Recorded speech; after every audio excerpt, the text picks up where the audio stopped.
যখন বাংলাদেশে ইসকন সন্ন্যাসী চিন্ময় দাসকে নিয়ে বাংলাদেশ এবং ভারত উত্তপ্ত, ঠিক সেই মুহূর্তে মহারাষ্ট্রে ঘটে গেছে একটা মর্মান্তিক ঘটনা। মহারাষ্ট্রে ইসকনে এক সন্ন্যাসীকে বেধড়ক কেলানি দিয়েছে, বেধড়ক ধুলাই দিয়েছে সেখানকার হিন্দু জনতা। ভারত কখনোই ইসকনের জন্য কান্নাকাটি করে না, এটা একটা মাত্র ইস্যু। ভারত কান্নাকাটি করছে অন্য কোনো বিষয়ে, সেটা আমরা আগেই বুঝতে পারছি। আমরা বাঙালি বলে কথা, আমরা কিন্তু বাঙালি সব বুঝি। জয় বাংলা,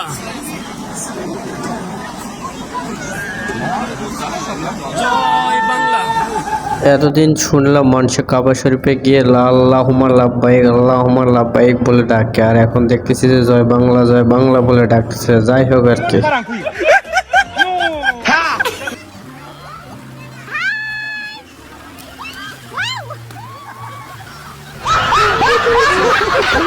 যেরকম গাড়ি সেই হিসেবে কিন্তু চাকাটা হয় নাই। গাড়ি হিসেবে চাকাটা আরেকটু বড় হলে ভালো হতো। আমরা বাঙালি বলে তো আর ছাড়ি না, এই জন্য। বুরকা পরে নাচানাচি কইরো না, গাজা খরে বিয়া করবে হুজুর পাইবা না, পড়াশোনা ফেলে টিকেটক কইরো না, বছর শেষে ফেল মারবা পাশ করবা না, পর্দার নামে ইমান নষ্ট কইরো না, টাইট ফিটিং বোরকা পরা পর্দা বলে না। হুজুরের যে আসলে গজলটা কিন্তু অস্থির হয়েছে, খুব ফাটাফাটি। এরকম গজলের তো দরকার এখনকার পোলাপান যে অবস্থা। আর মহিলাদের কথা তো বাদই দিলাম, সেটা তো পুরোপুরি একদম মিলে গেছে।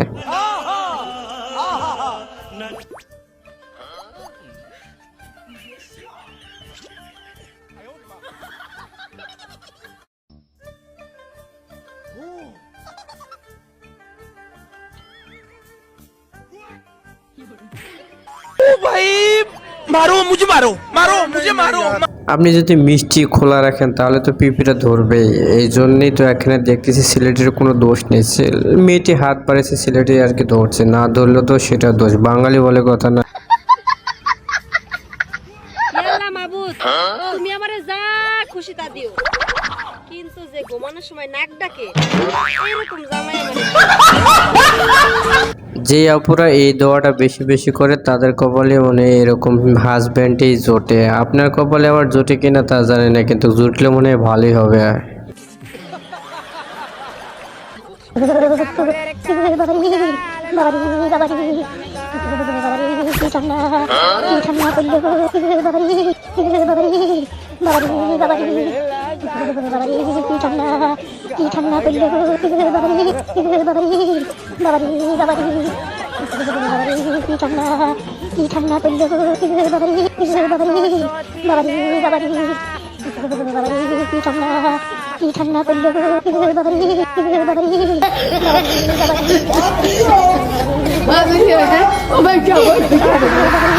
শীতের কাপড় কিনতে গেছিলাম মার্কেটে, দেখি যে কাপড়ে হাতেই দেওয়া যায় না। কাপড়ের যে দাম, এখন ভাবতেছি কাপড়ের দাম এত বেশি কেন। একটা ছেলে যদি এতগুলো পোশাক গায়ে দেয়, কাপড়ের দাম তো বাড়াটা স্বাভাবিক বিষয়।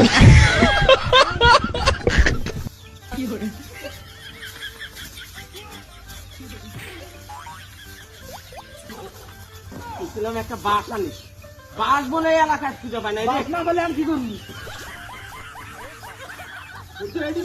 হ্যাঁ আচ্ছা যা। বাঙালিরা বাস দিয়ে যা করে, বাস ছাড়াও কিন্তু তাই করে। বাঙালিদের এইসব বুদ্ধি না দেখলে আপনি কিন্তু বিশ্বাসই করবেন না যে বাঙালিরা এত কিছু পারে, তাদের মাথায় এত বুদ্ধি আছে। বাঙালি বলে কথা বন্ধু।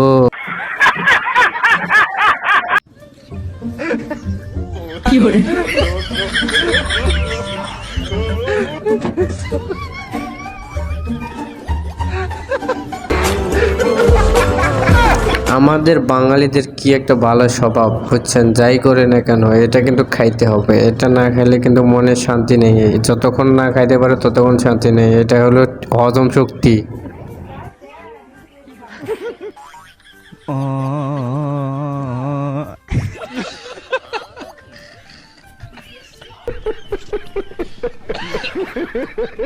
এখন থেকে বিড়ি খেতে গেলে ম্যাচ আর লাগবে না। যাদের বাইক আছে তারা এখন এই বুদ্ধিটা খাটাইয়া কি সুন্দরভাবে বিড়ি ধরাইতে পারবে, সিগারেট খাইতে পারবে, কোনো সমস্যা নেই, নো প্রবলেম।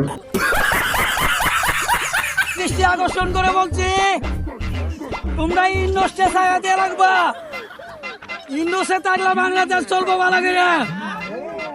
সে ভালো সরকার সারা বাংলাদেশে আমেরিকা পর্যন্ত আমার সম্পদ। আওয়ামী লীগের চোরেরা কোটি কোটি টাকার মালিক হয়েছে।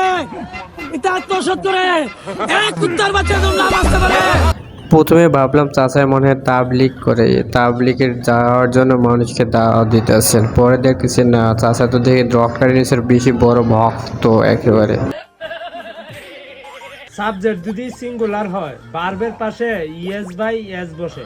আমি যে সিঙ্গেল, আমার পাশে কেউ বসে না, এটাই বাস্তব। I love you. এই বয়সে যদি আমার চাচাই বলে আমি সিঙ্গেল, তাহলে ও আমাদের কি করার দরকার? আমাদের তো মনে হয় সিঙ্গেল না, আমরা সিঙ্গেলের থেকে আরো বেশি অদম। শীতের সময় মানুষ বিয়ে করার জন্য পাগল হয়ে যায়, আর তুমি তালাকের পেপার আনছো কার জন্য? আমার এক আত্মীয় রোমান্স করার সময় বউর কাছে হাতে নাতে ধরা খাইছে। তোমার আত্মীয় স্বজন আসলেই নোংরা, তা কে ধরা খাইছে? শীতে নিজেরে কন্ট্রোল করতে পারে নাই, কাজের ছেলের সাথে ধরা খাইছে তোর বাপ। মেয়ে মানুষেরটা শুনলেই মজা পায়, নিজেরটা যখন শুনে তখন কিন্তু তাদের কষ্ট লাগে বেশি, মনের মাঝে আঘাত। মানুষেরটা হলে খুব এনজয় করতে পারে, খুব মজাও নিতে পারে, কিন্তু তারা।